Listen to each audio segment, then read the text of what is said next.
mères qui sont poursuivies pour non-présentation d'enfants parce qu'elles ont tenté de mettre à l'abri leur enfant. Oui, il y a un dysfonctionnement judiciaire qui est abyssal. On est mis de fait dans un combat qu'on n'a pas forcément choisi de mener. C'est la loi qui doit s'adapter à ça. Je me suis heurtée à beaucoup de déni, mais jamais une reconnaissance pleine et entière. Bonjour, je suis Marie-Ève, femme de terrain depuis plus de 20 ans. J'ai écouté les récits de femmes victimes de violences. J'ai observé tout ce qui se joue derrière nos masques, derrière les émotions qu'on fait, les loyautés invisibles, les schémas qu'on répète. Dans la voie de la résilience, je t'emmène explorer le lien entre ton cerveau, ton histoire et ta liberté intérieure. Des conversations vraies, des outils neuroscientifiques et des rencontres avec des experts et expertes reconnus. Psychologues, avocates, artistes, dirigeantes vont venir partager leur regard, leur parcours et leurs clés de résilience. Si tu veux comprendre comment ton cerveau crée et défait les schémas qui t'enferment, abonne-toi et souviens-toi, le premier pas de ta résilience t'amène vers ta liberté. Bonjour et bienvenue dans ce nouvel épisode de La Voix de la Résilience. Aujourd'hui, j'ai la chance et le privilège de recevoir Colline Véry. Colline, bonjour, comment allez-vous? Bonjour, ça va Marie? Colline, la première question, donc ici on parle de résilience, La Voix de la Résilience. La première question que je pose à tous mes invités, qu'est-ce que pour vous la résilience? La résilience, c'est réussir à passer au travers de traumas ou d'épreuves, de difficultés, euh, et sans s'écrouler, voire en faisant une force. Voilà. Colline, vous avez grandi dans une famille exposée aux médias. Qu'est-ce que ça fait? Ça fait, c'est pas toujours une prise de conscience qu'on a quand on est tout petit. Enfin, aux médias, pas comme pas comme sont les médias aujourd'hui, et heureusement, parce que je pense que ça serait encore très très différent, et je me demande comment peuvent vivre les enfants de certaines personnalités très exposées, puisque les médias se sont démultipliés, les réseaux sociaux, etc. Moi, il y avait évidemment pas du tout la même chose dans mon enfance. Euh, j'ai compris que mes parents faisaient pas le même métier que les parents des autres. J'ai plutôt été mise à l'abri des médias. Euh, donc, je me suis pas sentie, moi, exposée. Euh, et bon, c'était évidemment surtout mon père, hein, qui était reconnu, à part certains moments où voilà, il voulait pas m'accompagner faire du patin à roulettes parce que place du Trocadéro parce qu'il voulait pas qu'on l'emmerde, ou au jardin d'acclimatation parce qu'il voulait pas qu'on l'emmerde aussi. Enfin voilà, des lieux très très publics où je me sentais un petit peu frustrée de ne pas pouvoir aller avec mes parents, mais c'est à la marge, hein. Donc, Colline, vous venez de nous parler de votre père. Donc, votre père, c'est Richard Berry, C'est ça. l'acteur voilà, Ouais. français. Vous avez déposé une plainte contre lui. Est-ce que vous voulez un petit peu nous en parler, sans rentrer dans les détails, bien sûr? J'ai déposé une plainte, oui, il y a un petit peu quelques années maintenant, je crois que ça fait 4 ans, heu pour, qui dénonçait des faits d'inceste que j'avais subis quand j'étais enfant. Voilà, c'est une plainte que j'ai en tête depuis très longtemps, des dizaines d'années. Et il y a effectivement un moment où je me suis sentie incapable de vivre sans le faire, c'est-à-dire sans qu'à un moment la vérité, les faits soient reconnus. Et justement, est-ce que vous avez déjà essayé d'en parler quand vous étiez plus jeune ou adolescente? Oui, j'ai essayé d'en parler, puis il y a plein de choses qui parlent, même malgré vous. Il y a votre corps, il y a vos enfin voilà, j'ai refusé de voir mon père quand j'avais 10 ans, pendant presque 2 ans. Heu, voilà, pour que les choses s'arrêtent parce que je n'avais pas d'autres moyens, donc j'ai arrêté de manger, heu, voilà, plein de tentatives comme ça. Comme vous l'avez effectivement signalé, mon père, c'est une personnalité connue. C'était compliqué, pour moi aussi, d'assumer cette prise de position-là parce que je savais qu'elle serait forcément rendue publique. C'est aussi ce qui a fait peur à ma mère à l'époque. Elle a eu peur de le dénoncer, elle a eu peur du pouvoir qu'il pouvait avoir, parce qu'on est de la parole d'un enfant face à la parole d'un adulte, et un adulte avec du pouvoir, c'est encore plus compliqué à affronter et j'en ai parlé avec mes amis d'enfance, enfin mes amis très proches de l'époque qui sont d'ailleurs toujours mes amis. Heu et aux personnes, on va dire, qui sont les plus proches de moi, avec lesquelles j'ai plus d'intimité, voilà, qui étaient au courant. Heu, voilà. Après j'ai aussi essayé d'en parler à mon père.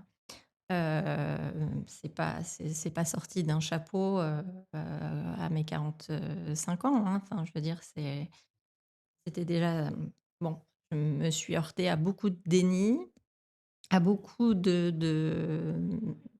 demi-vérités, c'est-à-dire des moitiés d'aveux, ou alors une reconnaissance à base «C'est pas de ma faute, parce que je subissais, l'influence de telle, de la femme avec laquelle il vivait» ou «Je suis désolée» et voilà, mais jamais une reconnaissance pleine et entière et surtout, déjà à commencer par, au sein de la famille. Voilà, ça n'était que entre lui et moi, ma mère, Mmh. voilà, et c'est tout. D'accord. Et donc vous dites que vous vous êtes raccrochés à enfin vous en avez parlé à des amis à l'époque et quelle autre source vous êtes allés, à laquelle vous êtes allés vous raccrocher? Mis à part le Bah, on cherche pas à se raccrocher consciemment. Moi, je pense que ce qui m'a tenue, c'est beaucoup d'abord la scolarité. C'est aussi comme parce que j'avais des facilités et que ça m'a beaucoup soutenue. Mes 2 amies qui sont donc que je connais depuis la maternelle et que elles sont toujours les marraines d'ailleurs de mes enfants. L'équitation, le cheval m'a fait beaucoup de bien. Voilà, c'était des moments où je pouvais, me dissocier plus facilement, c'est-à-dire, mmh, voilà, me concentrer sur, soit le cheval, soit mes études, soit, ce qui permettait à un moment de faire que j'avance et que je me structure, un petit peu, plus que certaines personnes qui sont complètement, démolies par certains événements, oui. mmh, souvent quand on parle, on pense qu'on va se libérer et parfois on peut ne pas avoir conscience de la violence du retour. Est-ce que ça a été votre cas? Est-ce qu'il y a eu, justement, quand vous avez pris la parole publiquement, est-ce que vous avez, malheureusement subi des retours assez violents? Ah oui, j'ai subi des retours très violents. J'en avais déjà subi avant, hein, quand, enfin, ne serait-ce que dans ma famille, il y a toujours ceux qui prennent mon père a clivé énormément la famille autour de moi, sur cette question. Si on n'est pas, avec lui, c'est qu'on est contre lui. Donc voilà, il m'a exclue de certaines relations. Ça a été très compliqué. Ça s'est fait par étapes et effectivement, quand on a la personne concernée est, une personnalité publique, oui, le retour de manivelle, il est extrêmement violent. Je pouvais l'imaginer, mais pas à ce point-là. J'avoue que, et peut-être tant mieux parce que si j'avais pu, me Ouais, douter de la mesure que ça prendrait, je n'aurais peut-être pas eu le courage de le faire. De toute façon, il y a un moment donné où c'est même plus une question de courage, c'est une question de survie. voilà. Et en fait, où je l'ai fait, voilà, dans un moment où dans un trop-plein absolu de détresse, en fait. Ouais, c'était ma prochaine question, c'était pourquoi vous avez justement parlé à ce moment-là, en fait? C'était ouais. C'était à ce moment-là, c'est venu dans différentes circonstances. C'est venu parce que mes grands-parents, donc ses parents étaient déjà décédés, parce que ça m'a beaucoup retenue pendant de nombreuses années, où d'abord, je je savais que cette exposition, médiatique les ferait souffrir, même si ma grand-mère était parfaitement au courant, voilà. Elle me demandait de mettre un mouchoir, et voilà. Et aussi parce que j'avais encore une illusion, c'était que tant que mes grands-parents étaient vivants, mon père n'oserait pas éventuellement, avouer toute la vérité. Je pensais que ça le retenait, que ça l'inhibait et maintenant après j'ai compris que ça n'arriverait jamais.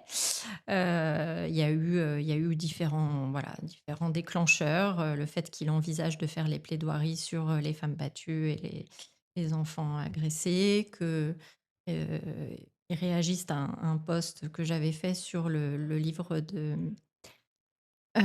Camille Kouchner, Ouais, voilà, et qui regardez. m'écrivent derrière, en me disant: «Je suis désolée, mais c'était pas de ma faute» et cetera, et là, j'ai compris qu'en fait, j'obtiendrais rien de plus, rien de, voilà, et qu'il fallait que je j'avance parce que là, c'était trop. Au moment de votre prise de parole, quel a été le moment le plus dur pour vous? Hem, c'est pas vraiment quelque chose, enfin, quand on dit prise de parole, en fait, c'est une prise de parole qui m'a limite été un petit peu usurpée justement d'ailleurs par mon père encore une fois, puisque c'est une forme de confiscation de la parole immédiatement. Heu, Moi j'ai déposé une plainte, heu, cette plainte, a entre guillemets «fuité», de je ne sais quel service, mais à un moment donné entre entre différents services, et un journaliste, s'en est emparé, a contacté mon père et lui a dit: «Voilà, ben, c'est simple, soit vous répondez, enfin, à à mon média, soit c'est moi qui balance l'info», et donc mon père a devancé cette info-là en écrivant sur son Instagram, enfin sur ses réseaux sociaux, voilà, et donc en coupant complètement avant même que la plainte ne soit instruite. Heu, Comment on arrive à reconstruire une dignité après tous ces événements? je me suis pas sentie, indigne. Heu, Ça a été très violent parce que votre père qui, enfin, moi, ça reste mon père, hein, voilà, pas un géniteur, j'ai un père, et c'est bien parce que c'est un père que ça recouvre autant de traumatisme et autant de violence, c'est que c'est les 2 justement. Ça a été très violent d'être diffamée, d'être attaquée, d'être traitée de folle.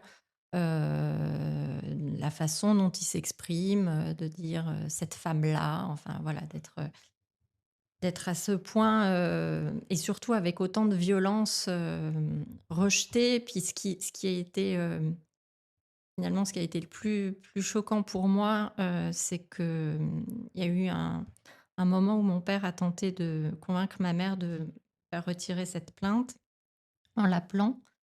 Et par un hasard, absolu, puisque ma mère est alors, pas du tout, elle a même pas internet, elle avait pas de portable, à l'époque, elle était en compagnie d'un ami qui a enregistré leur conversation, et au cours de laquelle il donne ses aveux, mais surtout quand il comprend que ma mère ne, voilà, qui lui dit, «Je t'ai assez protégée», ce qui est aussi une phrase à se prendre dans la figure.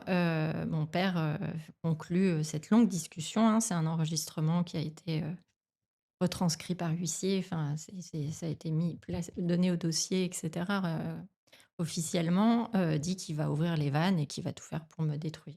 Voilà, et ça, c'est très, très violent, et je l'ai perçu, dans cette conversation, je l'ai perçu dans les procédures judiciaires qui ont été menées à mon encontre, je l'ai perçu dans la façon dont il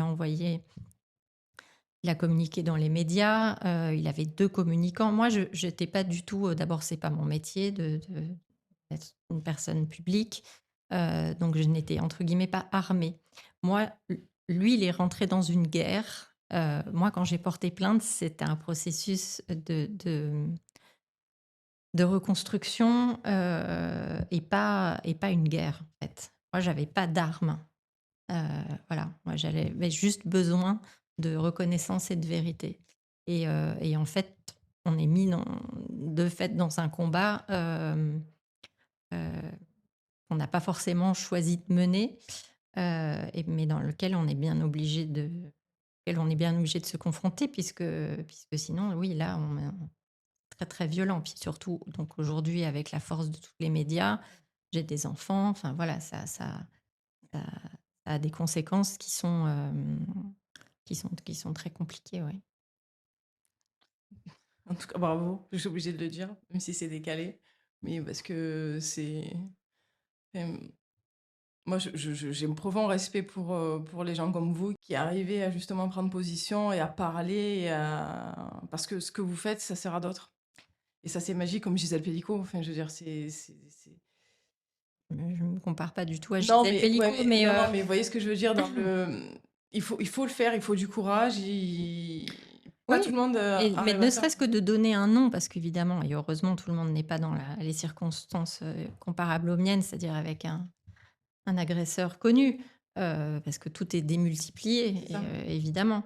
Mais ne serait-ce que de donner un nom, que voilà, de désigner son agresseur, c'est déjà de dire j'ai été violée, c'est déjà une violation de son intimité.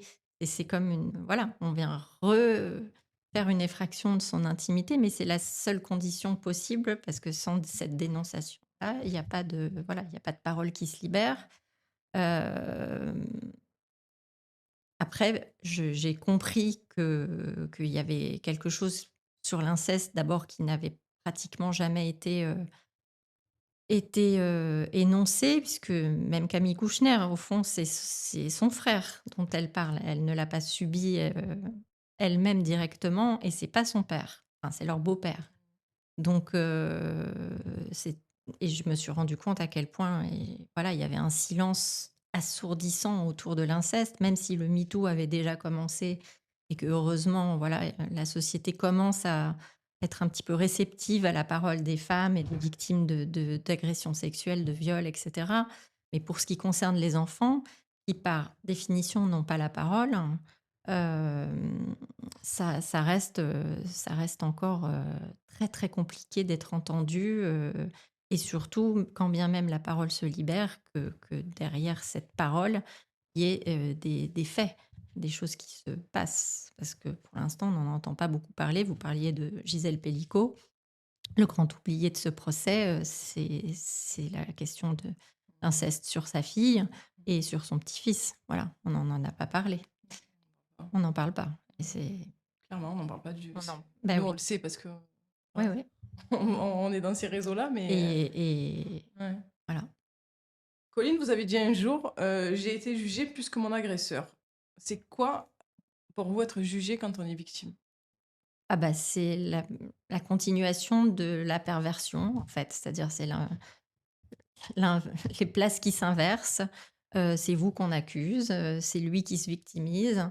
Et pour le coup, concrètement, j'ai eu affaire à des procès, heu, surtout dans des procédures parce que les procédures en diffamation, alors elles ont un tout petit peu évolué et je suis contente que d'ailleurs mon cas ait pu les faire évoluer, puisque j'ai été attaquée en diffamation alors que l'enquête était en cours, ce qui depuis n'est plus possible.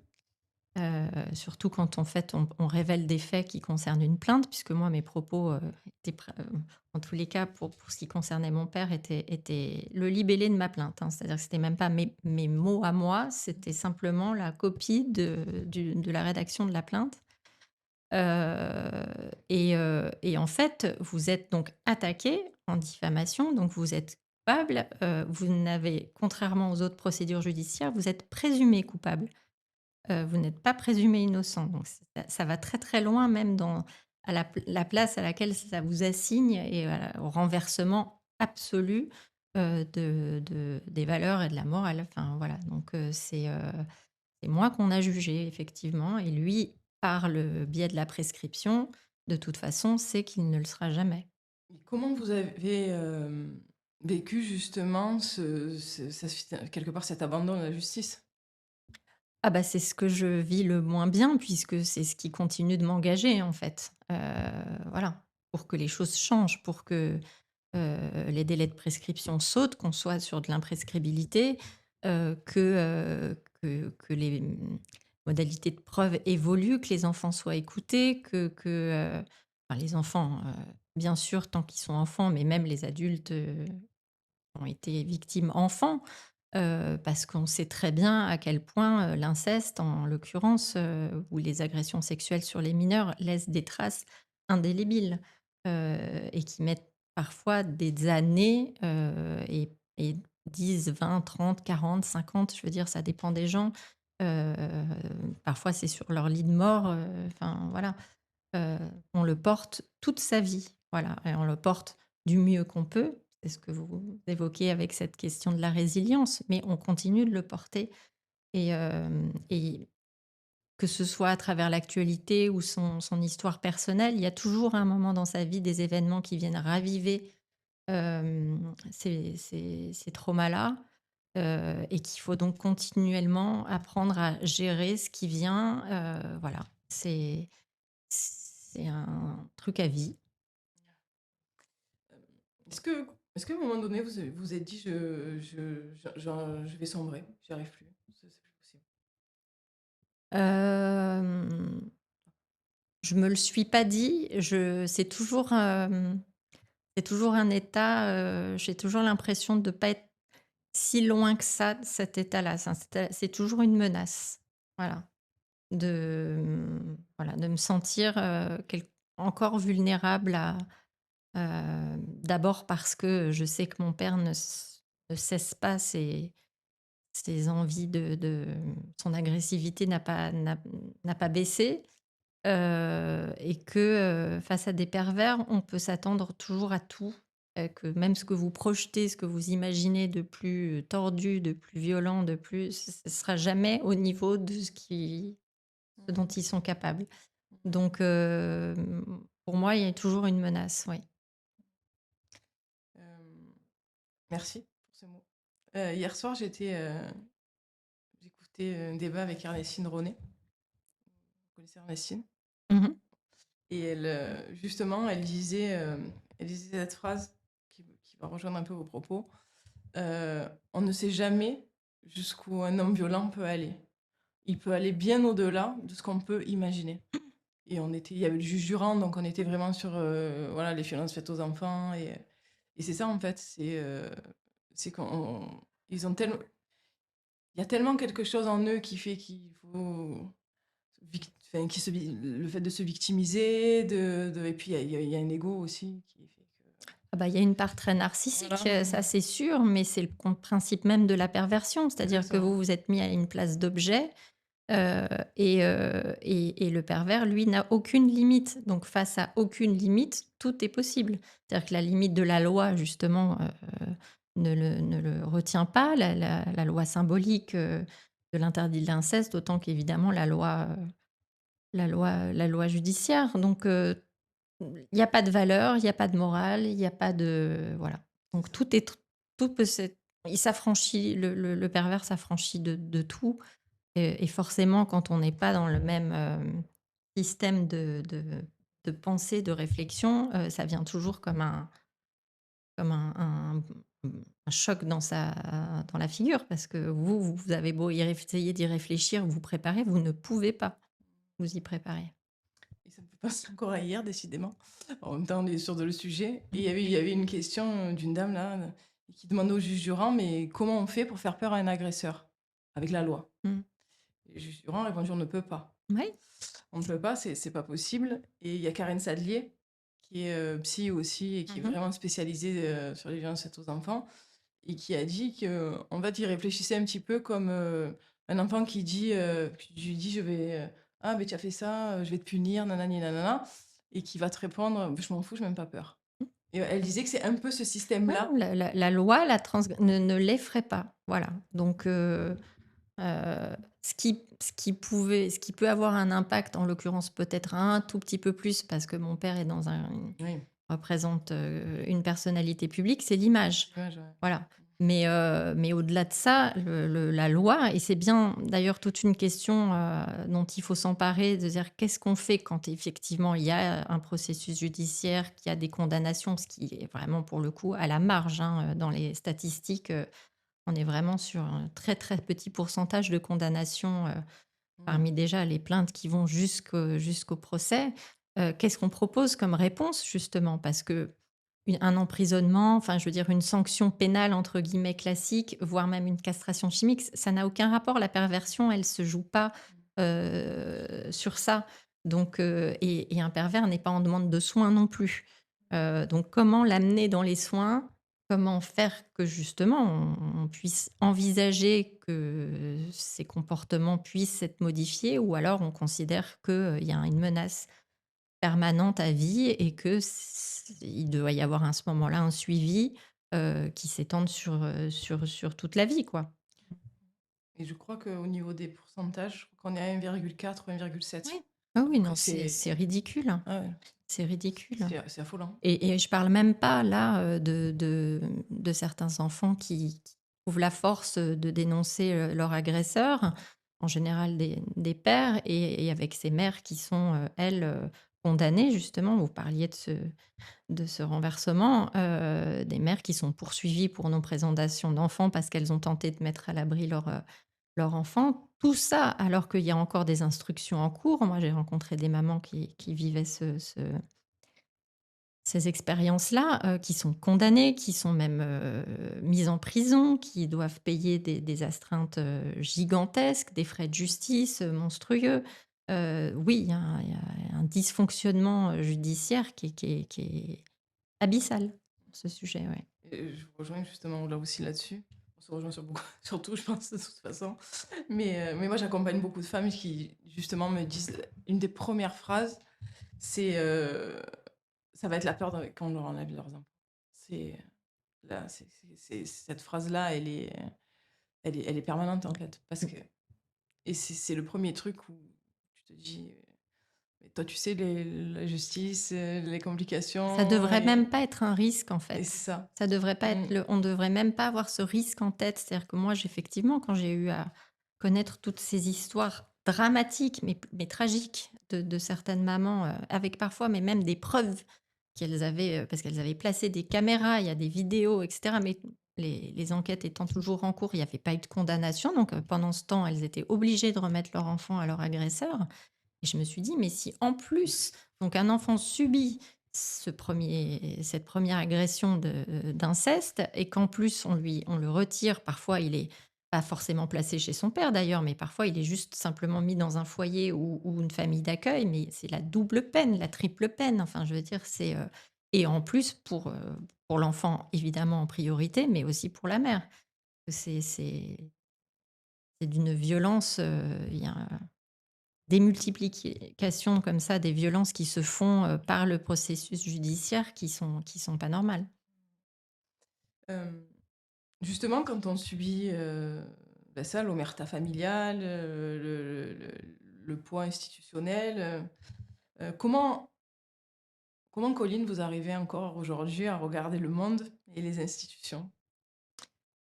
Heu, bah, si je fais le métier que je fais et si je m'engage, Ouais. c'est que j'ai quand même encore, de l'espoir, hein. Donc que les choses puissent changer, je crois quand même en l'humain, ce qui est pas forcément le cas de tout le monde, je sais, mais voilà. Je pense que, justement, on n'est pas tout un monstre. Les monstres, comme disait Adèle Haenel, ça n'existe pas, et que mon père a commis des actes monstrueux, mais il n'est pas entièrement monstrueux et que c'est cette petite partie-là dont il est si difficile de faire le deuil, cette partie qui a été mon père, et que j'ai aimé et à laquelle il y a toujours quelque chose de moi, de l'enfant que je suis qui est accroché. Euh, donc, je pense sauf qu'à un moment donné, il faut penser à soi et avancer. Mais, non, je pense que, les choses peuvent bouger. D'ailleurs, on le voit quand même un petit peu avec l'écoute qui et la prise de mesures qui est faite sur les viols, et les agressions sur les femmes, les violences sexuelles, voilà, dans le milieu du travail, partout. Enfin, les choses bougent et j'ai espoir que pour les enfants, ça vienne, peut-être plus lentement, mais fait que ça finisse par arriver aussi, oui. Est-ce qu'à un moment donné, il y a eu de la colère en vous? La colère, le problème, c'est qu'elle est très, je pense que ça dépend des gens, hein, moi, j'ai souvent eu tendance à la retourner contre moi. Voilà, et à me faire plus de mal à moi que, l'exprimer par de l'agressivité envers, les autres. Donc oui, et elle est toujours là. Ça, c'est sûr. Mais, après tout ça, il y a des jours, elle est plus ou moins présente, en fonction de ce qu'on vit, de ce qu'on entend, de l'actualité, de choses qui font résonner plus qu'à d'autres moments, votre vécu. Il y a même enfin voilà, c'est des émotions qui se ravivent, c'est même pas forcément des pensées, c'est des cauchemars qui reviennent, c'est pas des choses auxquelles voilà, ça revient malgré vous. Et oui, bien sûr que ça provoque de la colère, heu, mais j'essaye de transformer cette «énergie» entre guillemets négative en engagement, pour les autres, voilà. Parce que, j'ai pas eu le choix de toute façon. Ma parole m'a engagée publiquement, de fait, heu et que bon, autant en faire quelque chose donc Donc cette colère, finalement, elle est devenue, une voix aujourd'hui, quelque part. comme je peux. Justement, qu'est-ce que vous diriez à une femme aujourd'hui qui s'apprête à parler? Qui a pas encore, Bah, je lui dirais de s'entourer, de pas être seule à tous les niveaux, que ce soit évidemment sur le plan juridique, avec des avocats, sur le plan de sa vie personnelle, c'est-à-dire de faire en sorte de voir si elle peut être soutenue par des amis, de la famille, quand il y en a, hein. C'est pas la famille moi j'ai de la chance que certains membres de ma famille m'aient beaucoup soutenue. J'ai des amis aussi très très présents, très forts et puis surtout très anciens, donc très fidèles. Et puis si c'est pas ça, au moins d'aller vers des associations, d'être entouré, voilà, d'être le plus entouré possible parce que c'est un tsunami. De toute façon, ça va être c'est un temps en plus chronologique, auquel on n'est pas préparé. La justice, c'est très long, c'est très lent. Alors parfois pour de bonnes raisons, hein, parce qu'une enquête, ça prend du temps et cetera, mais il faut pouvoir supporter, ce temps aussi, et que voilà, le mieux on est entouré et le mieux on peut traverser, ces moments-là. et justement, quel message auriez-vous, pour la justice française? Bah, la justice comme pour tout le monde d'ailleurs, parce que quand on voit, enfin voilà 160 000 enfants, ça veut dire qu'un enfant, sur 5, vous en connaissez forcément un, ou un devenu adulte, c'est tellement, énorme comme chiffre et c'est 160 000 par an, hein, donc Ouais. on peut multiplier ça à chaque fois. Et que donc d'être attentif, vraiment à la parole des gens qui vous entourent, que ce soit d'ailleurs veiller à saisir ce qui pourrait transpirer d'une victime, mais potentiellement d'un agresseur aussi. Voilà, parce que si vous connaissez un enfant victime, vous connaissez aussi forcément un agresseur. Ça, c'est Ouais. je crois que c'est un enfant toutes les 3 minutes en France. Oui, C'est ça, hein? oui, oui. Qui est victime de viol ou D'agression d'agression. sexuelle, oui. Alors D'agression pas sexuelle. forcément d'inceste, mais Non, d'agression sexuelle. Voilà. Après, c'est l'inceste, c'est OK, quand même un bon pourcentage, hein. évidemment. Voilà. Ouais, c'est des chiffres fous et pour les femmes, c'est 2 minutes 30. Oui, oui, non, les chiffres sont fous, en fait, mais je pense Mais qu'il y a les un gens réalisent refus, pas. il y a un refus Ouais, parce que c'est tellement voilà, c'est des choses qui sont tellement difficiles à symboliser, à entendre, que, je pense que c'est ce qui fait qu'il y a autant de résistance de la société, et de nous voilà, à pouvoir accepter, que c'est possible, mais ça nous concerne tous, en tout cas, en nous, on fait. est là et on essaye de faire bouger les lignes et On essaye. on En essaye, tout on cas, c'est essaye. sûr que c'est en parlant Ouais. le plus possible que ça finira par infuser dans les esprits. Ça, c'est évident. C'est sûr que le silence, est l'ennemi de cette parole et que pour faire que les choses bougent, il faut briser ce silence. Oui, ça, c'est sûr. Il y avait une phrase, de Jean-Paul Sartre à peu près là-dessus. Pas sur le silence, mais c'était, quelque chose comme, ne rien faire, quand tu es au courant, Ah c'est bah, accepté ou un truc comme ça. bien sûr, il y a pas de neutralité, ça n'existe pas. C'est-à-dire que vous taire, c'est forcément être complice, en fait. Voilà, c'est ça. Voilà. Donc la neutralité, ça n'existe pas. Si ne pas dénoncer, se taire, c'est faire le jeu de l'agresseur. Ça, c'est Voilà. je me bats moi dans toutes les formations, dans tout ce que avec ce message-là, parce que c'est... Et ça, c'est même une posture qui s'apprend, enfin, vous voyez, moi, j'ai des enfants dont certains qui sont encore petits. Évidemment pas sur ce genre de sujet, mais voilà, j'ai eu, ma fille qui m'évoquait le comportement de certains enfants dans sa classe qui était très, très pénible, très compliqué, voilà, qui tenait des propos, plus que critiquables et elle avait peur de les dénoncer, parce qu'elle avait peur des représailles, elle avait peur de pas être crue, elle avait peur et pourtant elle était même pas concernée elle-même par, voilà, mais elle en était témoin et j'ai essayé de lui faire comprendre que se taire, ça l'impliquait de toute façon puisqu'une fois qu'on est témoin, on est forcément dans le tableau. Il y a pas de neutralité. Voilà. Vous pouvez ne rien savoir, mais une fois que vous voyez ou si ça vous concerne vous directement, vous taire, c'est faire le jeu des coupables et vous êtes à minima complice.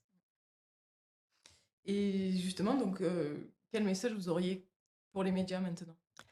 Ouais, c'est pas les médias, je pense d'ailleurs que la non-dénonciation de crimes devrait être repensée aussi par la justice parce que les délais de prescription sont très très courts et que ça engage la responsabilité et qui plus est quand on parle des enfants, des adultes, euh, voilà, plus que n'importe, voilà, on est encore plus responsable face à un enfant que face à un autre adulte.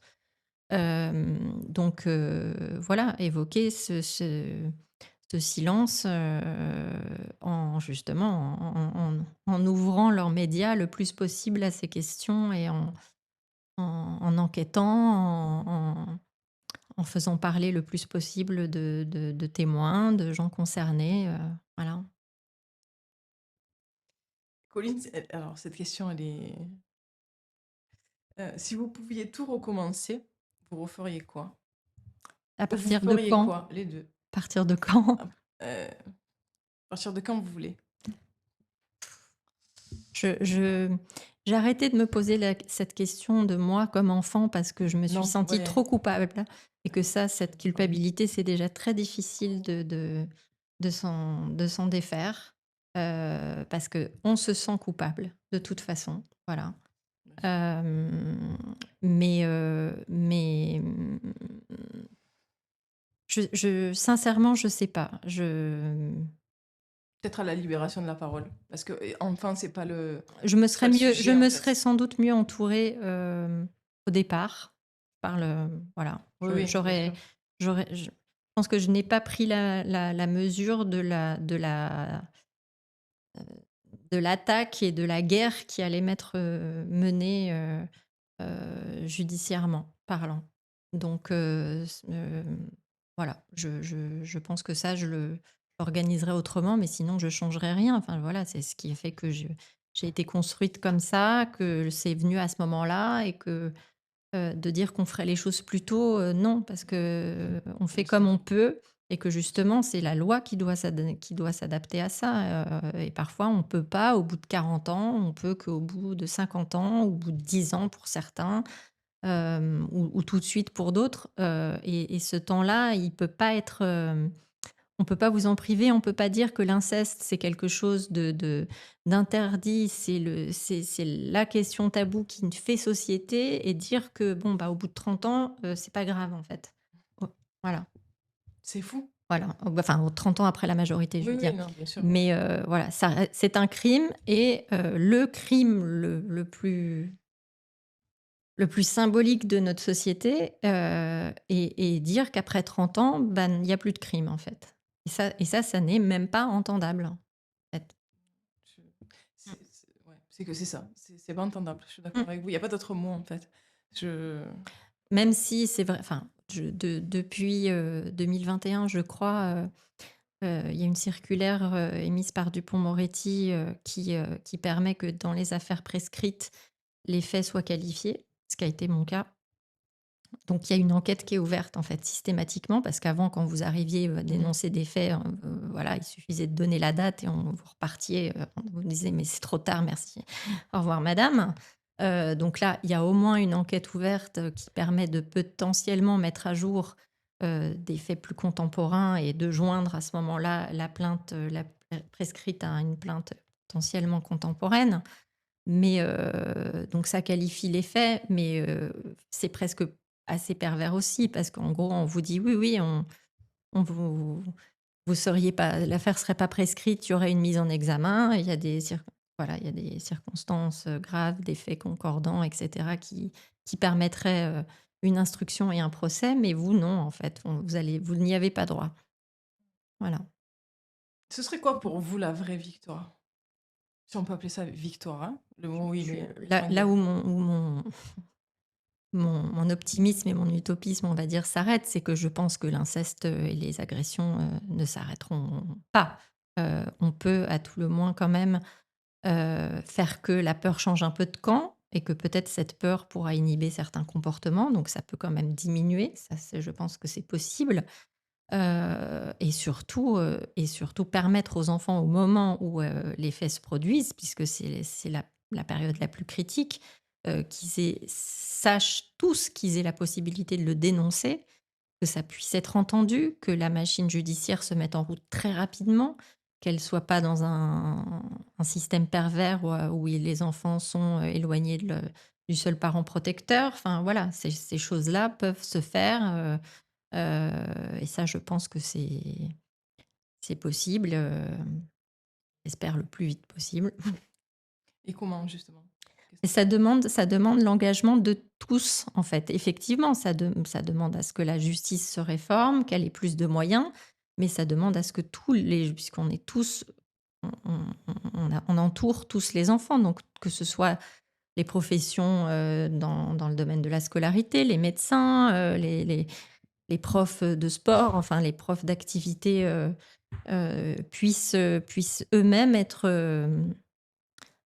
se sentir investis de cette responsabilité, de cet éveil, d'être à l'écoute de ses enfants, parfois de leur comportement, parce qu'un enfant, c'est difficile quand on est petit de parler face à un adulte. Ouais, C'est très difficile. ouais. Et que parfois, il y a qu'un symptôme. Voilà. Et que le symptôme parle aussi beaucoup et qu'il faut savoir y être attentif, il faut savoir pouvoir le prendre en charge, auprès de professionnels qui savent l'entendre aussi, qui le reconnaissent et donc pour ça, il faut qu'on en parle le plus possible. Et je vous rejoins parce que moi donc j'ai plusieurs métiers, plusieurs casquettes et dans un de mes métiers, j'interviens dans les écoles. Donc je suis au contact d'enfants, très régulièrement et parfois dans les attitudes, il y a des choses qui transparaissent. Un enfant qui va rester, qui va pas parler, qui va rester, le positionnement, tout le langage non verbal. Mmh. Hem et après donc moi du coup bon j'arrive plus ou moins à discuter avec eux. Ils me livrent souvent des choses parce que je les prends à part. «Alors qu'est-ce que tu as aujourd'hui?» Ils se disent des fois des choses, glaçantes: «Ah beh, j'ai pas dormi de la nuit» ou Oui, enfin tu entends des trucs et tous puis les aspects, le sommeil, l'appétit, l'énurésie, les mmh, cauchemars, le retrait social, mmh, enfin il y a 1000 façons d'exprimer un mal-être pour un enfant et pas forcément d'ailleurs avec les mots. Beaucoup moins souvent d'ailleurs avec les mots, c'est très difficile. et moi et je le en fait là où je voulais en venir, c'est que je me heurte aux professeurs et je m'aperçois souvent que, soit ils veulent pas. Parce qu'ils savent: «Oui, non, mais c'est normal, elle est comme ça parce qu'il y a des problèmes chez elle». «Ah, il y a des problèmes chez elle?» «Heu, non, non, mais vous savez, c'est des histoires de couple». «Ah d'accord, c'est des histoires», voilà, tu te dis: «Attends, il y a un truc qui va pas». Ouais et alors je sais pas si c'est la peur heu, d'aller plus loin, si c'est, parfois un jugement, et moi quand je vois, vraiment dans beaucoup d'écoles, pas toutes, hein, attention, il y a des professeurs très bien et Mmh. qui prennent les choses très à cœur et mais il y en a quand même pas mal où tu te dis: «Il y a il y a un vrai problème, en fait». Bien sûr, Les gens ne veulent pas c'est ce que vous disiez tout à l'heure. Les gens ne veulent pas regarder les choses en face. les gens veulent pas et puis il y a cette idée aussi que ce qui se passe dans la famille, ça doit rester dans la famille, qu'on Voilà. se mêle pas des affaires, voilà, de l'intime des autres. Alors évidemment, on va pas rentrer dans l'intimité des parents, mais quand ça concerne un enfant, il y a un Il faut creuser, devoir, en il y fait. a un devoir Mais c'est ça. de le faire. Mmh. Donc hem, il faut à un moment donné pousser les portes. Alors après, il y a certains qui ont peur, certains médecins même, d'ailleurs, qui se sont fait, attaquer, voire, sanctionner par, le conseil de l'ordre. Enfin, je veux dire, il y a des réactions qui sont inadmissibles. On ne peut pas attaquer, un prof, un médecin, qui fait un signalement, et souvent ce système pervers se retourne contre eux. Les agresseurs retournent l'arme contre ceux qui viennent les dénoncer. Donc, voilà, ça fait peur et c'est vraiment la peur qui doit changer de camp, ouais. Vous avez vu récemment la vidéo sur les réseaux sociaux, là, c'est une... Alors, je sais pas si c'est en France ou en Espagne, la dame, là, qui donne... Je crois qu'elle est assistante de crèche, qui donne à manger à un petit. Vous avez vu la violence des images? Je l'ai pas vu, mais je peux Je n'ai malheureusement pas pu regarder jusqu'à la Mmh. fin. Ce n'est pas possible. C'est incroyable. Mais c'est incroyable, la violence des gestes. Ah, parce que le petit veut juste pas manger. Mmh mh. Et tu entends, elle lui dit, enfin, c'est sous-titré, elle lui dit que il faut absolument qu'il mange, elle veut pas qu'il crache, elle lui saoule. Enfin, Les enfants sont victimes d'énormément de violences, qu'elles soient évidemment physiques, c'est, psychologiques, de violences verbales, et pour en revenir à une actualité très, très récente, voilà, d'un Anglais, qui a été arrêté à Disneyland, parce qu'il oui, avait voulu privatiser, le lieu pour son mariage et les gens de Disneyland, se sont aperçus que la mariée avait 9 ans. Voilà. non mais, et C'est-à-dire qu'on ça, est en 2025, ouais, et on assiste à en Europe, en Occident, à des choses comme ça. Le sort, alors nous, on est sur certains combats, mais il faut imaginer ce que c'est que d'être un enfant ou une ouais, femme dans d'autres pays. Enfin, vous n'avez pas plus de droits enfin, ou même un animal a plus de droits que vous, en fait. ouais. Mm. Bah, écoutez, merci beaucoup, Colline. Bah, je vous en prie, merci à Est-ce vous. que vous avez quelque chose, un message à faire passer? Je crois que vous avez dit tellement de choses. Voilà, d'essayer d'être le plus ouvert et à l'écoute et que pour ceux qui hésitent, qui parlent. Voilà, qui parlent parce que plus on sera nombreux à parler et plus ça fera bouger, les choses. Merci beaucoup. Merci à vous.